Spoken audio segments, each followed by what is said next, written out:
ప్రస్తుతం కాకినాడ వెళ్దాం. కాకినాడ వద్ద సాయి సుధీర్ ఉన్నారు. సాయి సుధీర్, ఇప్పుడు ఎన్నో రౌండ్ నడుస్తోంది?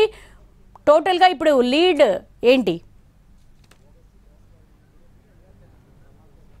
దేవి, ఉమ్మడి తూర్పుగోదావరి జిల్లా వ్యాప్తంగా కూడా కూటమి క్లీన్ స్వీప్ కనిపిస్తుంది. మొత్తం ఉమ్మడి తూర్పుగోదావరి జిల్లాల వ్యాప్తంగా 19 అసెంబ్లీ సెగ్మెంట్లోనే 19 అసెంబ్లీ సెగ్మెంట్లకు సంబంధించి కూడా టీడీపీ అదేవిధంగా జనసేన బీజేపీ అభ్యర్థులు ఇక్కడ లీడ్లో స్పష్టంగా కనిపిస్తున్నారు. మొత్తం 19 అసెంబ్లీ నియోజకవర్గాలకు సంబంధించి ఒక తుని అదేవిధంగా అనపర్తి రంపచోడవరంలో మాత్రమే వైసీపీ అభ్యర్థులు పోటీ ఇస్తున్న సిచ్యువేషన్, రౌండ్కి మెజార్టీ మారుతున్న సిచ్యువేషన్. మిగతా అన్ని నియోజకవర్గాలకు సంబంధించి కాకినాడ కావచ్చు, అదేవిధంగా అమలాపురం పార్లమెంట్ సెగ్మెంట్, అదేవిధంగా రాజమండ్రి పార్లమెంట్ సెగ్మెంట్, ఈ 3 పార్లమెంట్ సెగ్మెంట్కి సంబంధించి కూడా ప్రతి నియోజకవర్గంలో ఇదే సిచ్యువేషన్ కనిపిస్తుంది.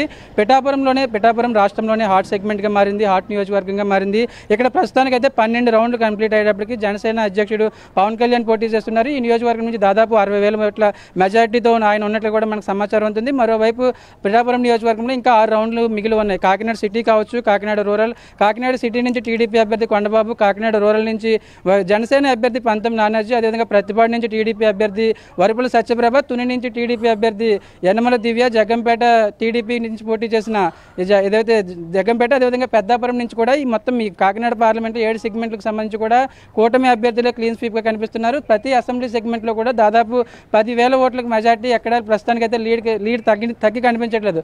మరోవైపు అమలాపురం పార్లమెంట్ సెగ్మెంట్లో కూడా ఇదే సిచ్యువేషన్ కనిపిస్తుంది. అమలాపురం పార్లమెంట్ సంబంధించి ముమ్మిడివరం, రామచంద్రపురం, అమలాపురం, పి గన్నవరం, రాజోలు, అదేవిధంగా కొత్తపేట, రామచంద్రపురం, ఈ మండపేట, మొత్తం 7 అసెంబ్లీ సెగ్మెంట్కి సంబంధించి కూడా ఇదే సిచ్యువేషన్ కనిపిస్తుంది.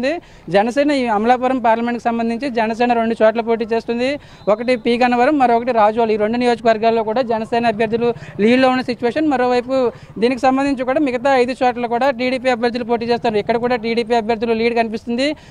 మొత్తం అన్ని నియోజకవర్గాల్లో కూడా దాదాపు ఇప్పటి వరకు 10 రౌండ్ల మేర కౌంటింగ్ అనేది కంప్లీట్ అయింది. ప్రతి నియోజకవర్గంలోనూ కూడా ఖచ్చితంగా 10,000కి తగ్గి ఎక్కడ లీడ్ కనిపించట్లేదు. ఒక్క తుని, అదేవిధంగా అనపర్తి, మరోవైపు రంపచోడవరం, ఈ 3 సెగ్మెంట్లో మాత్రమే ప్రతి రౌండ్కి మెజార్టీ మారడం. ఒక రౌండ్ వైసీపీ అయితే ఒక రౌండ్ టీడీపీ, ఇట్లా మెజార్టీ మారుతుంది. కాబట్టి మిగతా 16 చోట్లకు మాత్రం చాలా స్పష్టంగా టీడీపీ కావచ్చు, అదేవిధంగా కూటమి అభ్యర్థులు చాలా లీడ్లో కనిపిస్తున్న సిచ్యువేషన్. 3 పార్లమెంట్కి సంబంధించి ఉమ్మడి తూర్పుగోదావరి జిల్లా వ్యాప్తంగా రాజమండ్రి, అమలాపురం, కాకినాడ, ఈ 3 పార్లమెంట్కి సంబంధించి 3 పార్లమెంట్లో ఒకటి బీజేపీ, మరొకటి టీడీపీ, మరొకటి జనసేన అభ్యర్థి పోటీ చేస్తున్నారు. ఈ 3 చోట్ల కూడా కూటమి అభ్యర్థులే లీడ్లో స్పష్టంగా కనిపిస్తున్నారు. దేవి, రైట్ సాయి సుధీర్, మొత్తంగా చూసుకుంటే కాకినాడకు సంబంధించి కూడా దాదాపు క్లీన్ స్వీప్ కనపడుతూ ఉంది. ఇటు కూటమే. ఈ పిఠాపురం విషయానికి వచ్చేసరికి జనసేన అధినేత పవన్ కళ్యాణ్ 60,000 ఓట్ల మెజార్టీతో దూసుకుపోతున్నారు.